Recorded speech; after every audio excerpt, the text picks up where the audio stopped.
Welcome. I'm James Nickus from the Castle Restaurant in Leicester, Massachusetts.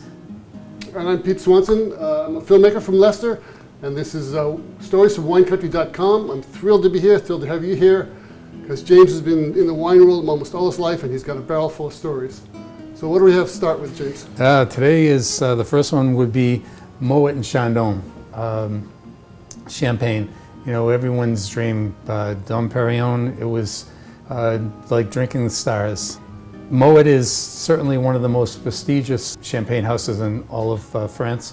It wasn't always easygoing for a lot of these people, like many vineyardists. Champagne was a celebratory beverage. It was used for ship launchings and anniversaries, weddings, birthdays. But according to a recent study by the University of Reading in the UK, champagne really should be consumed at 1 to 3 glasses per week to help avoid dementia, Alzheimer's, and just general mental health. And I'm a firm believer in that. Sounds great.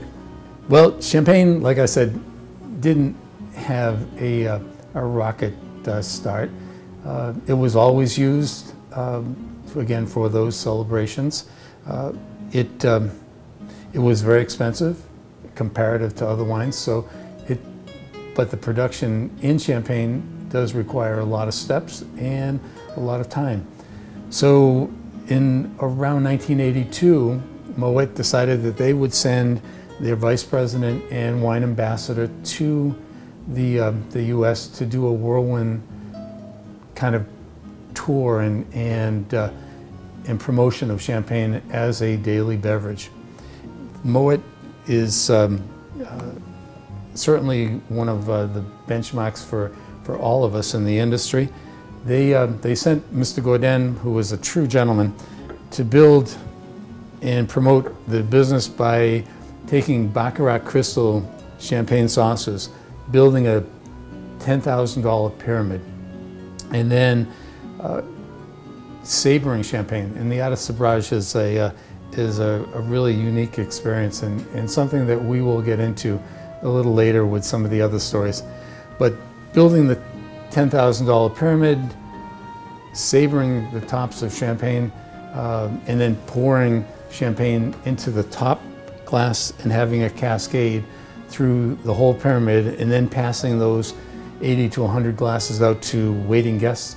It was just a true spectacle. And what more could you had a show, and you had a delightful beverage to go with your dinner. You know, at that point in time, I was a, wonderfully intelligent, but not necessarily dry behind the ear sommelier. And after 12 years of experience, I figured that I could do pretty much anything.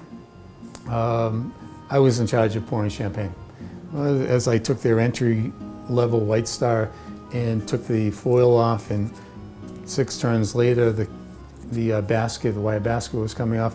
As I went to put my hand back on the cork to gently ease it out, boom, off it went. A rifle shot, over 100 pounds per square inch of pressure, careening towards dangerously close to $10,000 worth of crystal. Thankfully, the arc was high and to the wide, high and to the right. And I did miss the pyramid by not much, but thankfully I did miss it. The embarrassment followed me for the rest of the evening and beyond.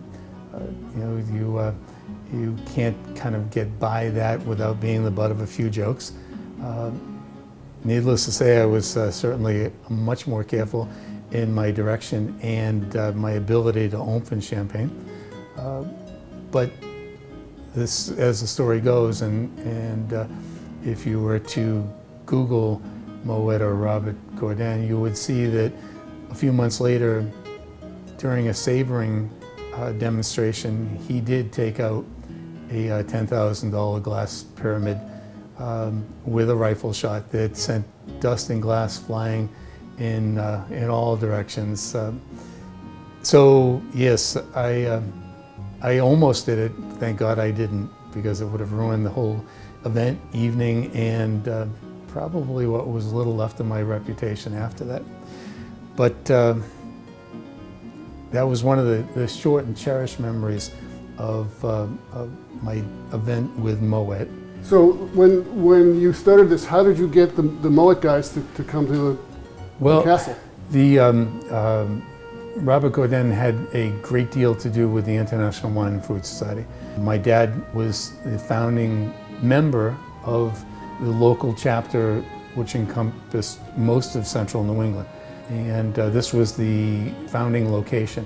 So it seemed quite fitting that an ambassador from Moët, who had a great deal of experience with that organization, should be here to begin his tour. Great, great. So what is it that makes champagne so expensive? Well, it's the process of making the champagne, having the champagne go through a secondary fermentation in the bottle, or making the wine, having the wine go through a secondary fermentation in the bottle, and then disgorging it, or taking the yeast cells that were remaining to give the bubbles out, and then to actually have the closure of the cork and the basket for the wine to age. And then it's the aging process of the wine that takes a great deal more time. So it's multiple steps within the vineyard, the winery, and the champagne production. It is a much more expensive process to make. That's why it does cost a little bit more. Now, if you had any tips for someone who's just starting out with champagne, how would you guide them to begin the whole process? Well, there's a lot of young vine champagnes, because vine production, until it reaches a certain age, makes a little less quality. So most champagne houses, or most wineries in general, will let the vine age for 5 to 7 years, and you still have production. Those grapes are usually bulk sold. Some of the champagne producers actually do make a secondary label, which is significantly less. So if you find a secondary label, that's very positive. You can enjoy the quality of champagne, but there are, without the price, or the extreme price. There are other sparkling wines that do not come from champagne, so they really technically cannot be called champagne. California has a number of them, and some of the great champagne houses are making sparkling wine in California. There's Cava from Spain. There's Cremant de Bourgogne from the Burgundy region of France that's sparkling. That's really quite wonderful. So, again, entry level, retail, you're probably in the $20 range, $18 range. It makes it affordable and enjoyable. Great. And what are the grapes that you use? I mean, champagne it's from the region Champagne, but what grapes do they use? Well, the grapes are Chardonnay, Pinot Noir, Pinot Meunier are the basic blend. You can find some champagnes that are 100% Chardonnay, and you can find some that are predominantly Pinot Noir. The Pinot Noir based ones are what they call rosé champagne, and I'm a very, very big fan of rosé champagne. It's, for my taste, softer, easier to drink. The kind of pink salmon color really is enticing. So, that's kind of my beverage of choice. So, well, this is the first kind of episode we're doing. Can you tell us a little bit about the castle and your history here? I can. Castle was really started in 1948 by my family. We built a good section of the remaining part of the restaurant.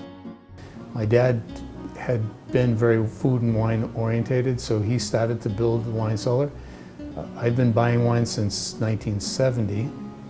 So it really is 46 years of tasting and being part of the wine trade. So yes, there is a boatload of stories. I've been members of the Confrérie de la Chaîne de l'Auteur. I was the bailli. I was the wine guru for the Northeast for a period of time. A member of Les Amis d'Escoffier.